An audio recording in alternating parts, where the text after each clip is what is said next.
That don't know me, I'm Virginia Walton, and I'm an executive burnout coach, helping women in risk management manage their own risk of burnout so they can continue to thrive and succeed in all aspects of life, not just professionally, but personally too. Prior to starting my coaching practice, I spent 24 years in the banking and finance industry, where I worked my way from teller at a small community bank to senior vice president of a $27 billion bank. I'd love to tell you I did everything right, and I was never tired or exhausted, but that would be a lie. So now I look to share the learnings from that experience as well as, my formal training with you so you can continue to have the same or greater success and do it a lot easier than I did. What's one of my favorite corporate expressions? Work smarter, not harder. So let me help you. So today's topic, how to recharge daily in 3 easy steps. So I'll keep it really simple. And of course, sleep goes without saying. So that's not one of the 3 steps. Think about it though today. We wouldn't dream of going all day without charging your device, whether it's your phone, your laptop, your tablet, whatever. We all have at least 1 or 2 on us at all times, right? As I was preparing this, I was reminded of a experience with a coworker. I know sometime in the last 5 years.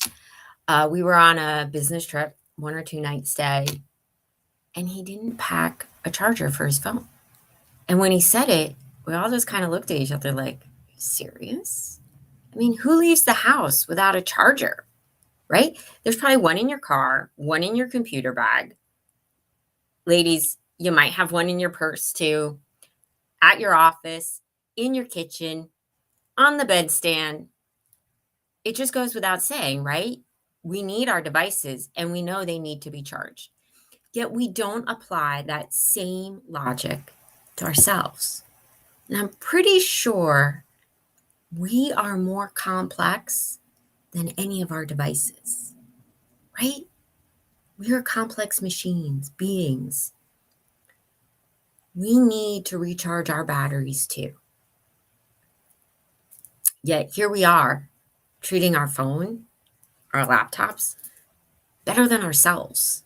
And guess what? We're going to last way longer than that device. I mean, seriously, your device gets outdated a year, 2, the most. Maybe you get 3. Hopefully, you're all going to be around more than 3 years.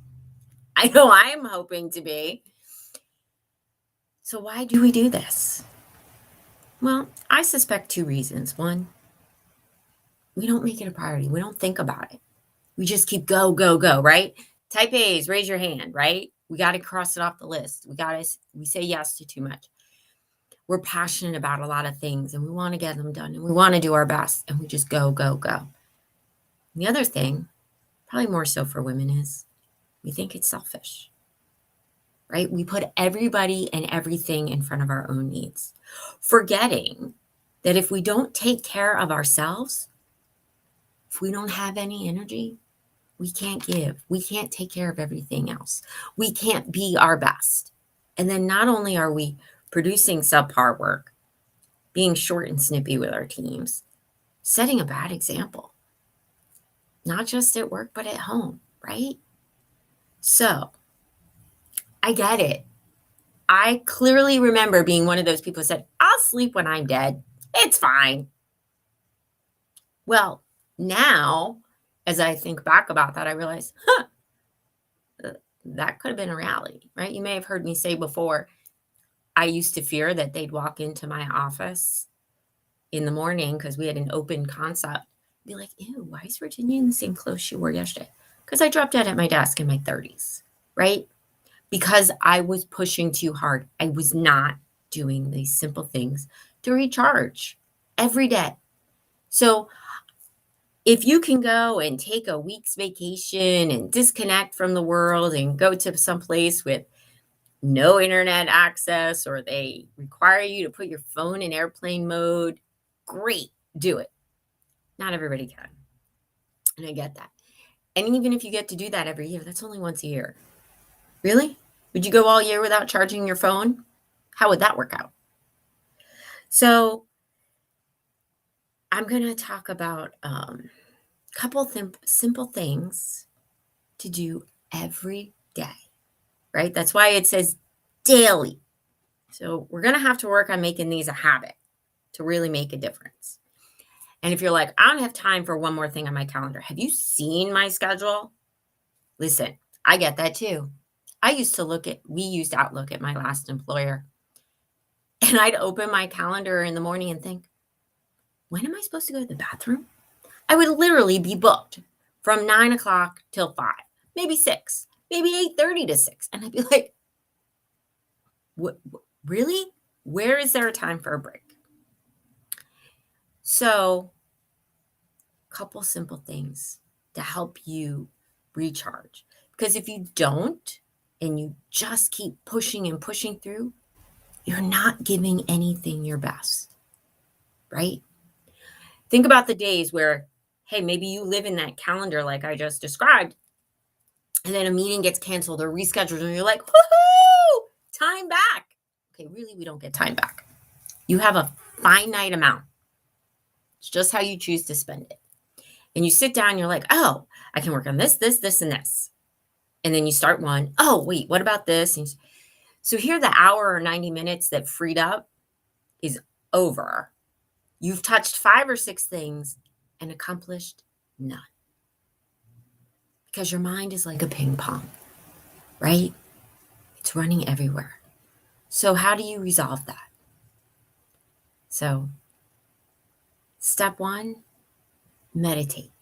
If you get choked up on the word meditate, then call it just sit quietly, right? Put yourself in timeout. Whatever phrase will resonate with you that doesn't make you feel like, oh, that's a little too woo-woo or foo-foo or whatever.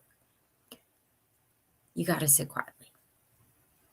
I'm not saying you got to sit cross-legged on a funny cushion for an hour chanting or going, If you can, and that's what works for you, great. But if you're like, that makes me want to vomit, okay, let's find a way for you to approach this that works with you. And you might say, hey, Virginia, I've tried to meditate, but my problem is I sit down and my mind is racing on everything on my to-do list, or what I've got to get done tomorrow, or what my schedule looks like tomorrow, or, oh, I forgot to put the laundry in the dryer. And so now I've sat there for 15 minutes and I'm more stressed out than when I sat down. I get that. I've been there too. Listen, I started trying to develop a habit for meditation probably 6 or 7 years ago.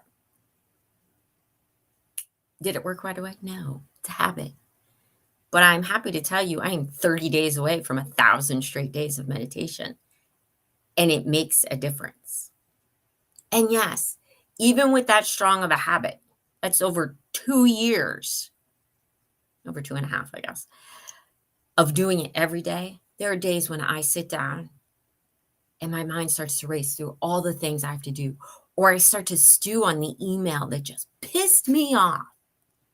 Okay, so recognize that. It's all right. It's going to happen.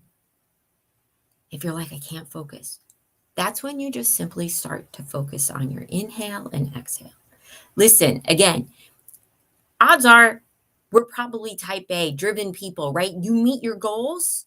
So if you focus on something, you can do it. So use that skill here.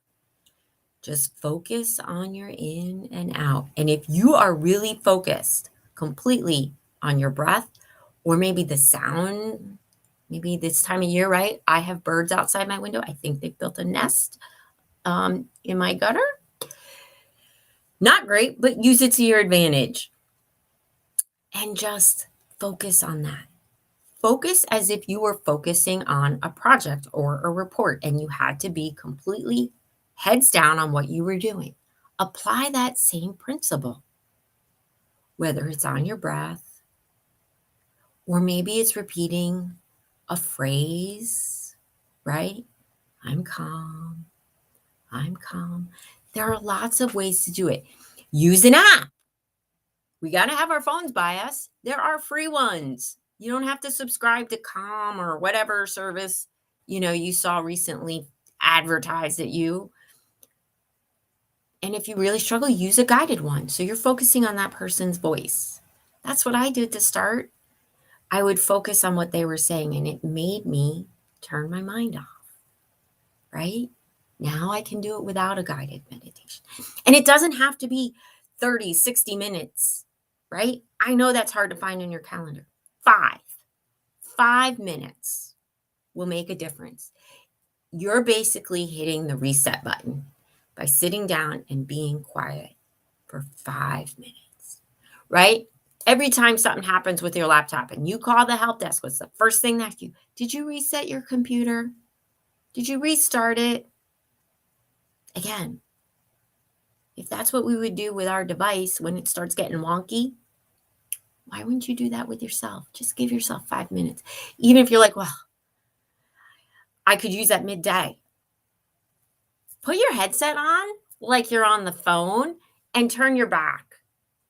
Or pick up, if you're physically in your office, pick up your phone. Close your eyes, face away from everybody, but anybody walking by is going to see you on the phone. And they're going to give you that privacy, right?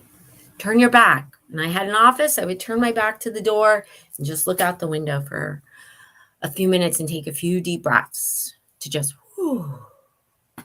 Trust me, if you make it a habit, it will make a difference. If you're like, oh, I use a sleep meditation, great. I'm talking about in the morning or midday. When you start to get that 3 o'clock, let me go get coffee, caffeine, cookie, sugar, whatever. Your mind's racing. You can't focus. Try this. Here's step number 2, exercise. Again, I'm not saying stress out about getting to the gym for a spin class, yoga class. I'm not saying you got to commit. Do a little. Go for a walk. It's a great time of year. You can combine the two, right? You can do a walking meditation. Again, you can find them online in an app. They'll guide you. But simply, it's about putting all your focus on what you're seeing around you. Look at the sky, the trees, the architecture, the ground, the flowers. Things are coming into bloom. It's a great time to do that, especially midday. And if you're like, oh, I can't, listen, 10 minutes. Go ahead outside. Whether you're working at home or you're back in the office, walk around. If you're like, oh, there's no place to walk at work, walk around the edges of the parking lot. Done that. You know what? So maybe there's not as much interesting. Focus on what's on the other side of the grass on the parking lot. Focus on the details of the pavement, the colors of the cars. Notice the difference in the cars. There's lots around you to see. Maybe there's some mower or some piece of equipment that building maintenance has in the parking lot. It's amazing the things we don't see because we're not paying attention. So go and do this. With exercise, here's a great way to focus. I use a heart rate monitor. So I know what I need to get my heart rate to be effective. Efficient. And when I start to let my mind go to my to-do list or stuff I'm working on in the community or something else that's on my mind, my heart rate goes down. I'm not getting the most out of my time. So focus.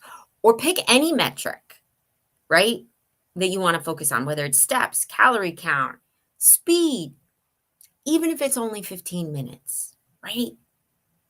You can find the time. And by focusing on that, you're turning your mind off everything. Focus on that one metric and make sure you're hitting it, right? I do cardio and on elliptical. I have a target, not only for my heart rate, but for the calories I'm going to burn in my workout. I want to make sure I've burned more than I'm about to eat in breakfast. So I don't start off going, oh, all right, I burned 299 more to go. Little increments, 60. That's the first goal. 60 in 10 minutes. All right, I hit that. And I push. Again, use that strong, driven success personality into these little goals and it'll push you further, right? Here's a personal example and we'll wrap up. So Saturday, my religious education class that I teach was making their confirmation. I planned to be at church 10:15 to be there before the kids. So I had planned my morning and my self-care routines of exercise, meditation, and prayer. Well, that morning I get a text from my religious ed director. Can you be there at 9:45? Okay, so that's a 30-minute difference. So I'm like, crap. I had a choice. I could just skip the workout or I could do something. So I'm like, well, I can't do 35 or 40 minutes like I normally do, but I can do 20. And because I knew I only had that time, I had to make the most out of it. So rather than worrying if the kids were going to be on time, be appropriately dressed, what if the abbot was asking them questions and they didn't know, oh my gosh, we're all going to be embarrassed. These were things on my mind, but because for 20 minutes, I got on the elliptical and I focused on my metric for that workout. I calmed down. All those other things left my mind. And I was calm when I walked into the church. So that's what I'm saying. You don't need hours. You don't need to go on fancy retreats. If you can, great. If you have the time, great. But I live in the reality that our schedules are busy and we have lots of demands. So find 5 minutes a day. And if for meditation, find 10 or 15 minutes for a walk where you can turn your mind off. That's how you recharge every day. It's not a lot. And if you're telling me you can't find 15 minutes, you need to reach out to me immediately because I will help you find that 15 minutes. I promise. So check out my website, virginiawalton.com. Drop me a comment, or a message on LinkedIn, Facebook. Because if you can't find that 15 minutes, let me help you. It's kind of what we do as coaches, is we help you make these habits to get you on the right path to be yourself. So with that, be well.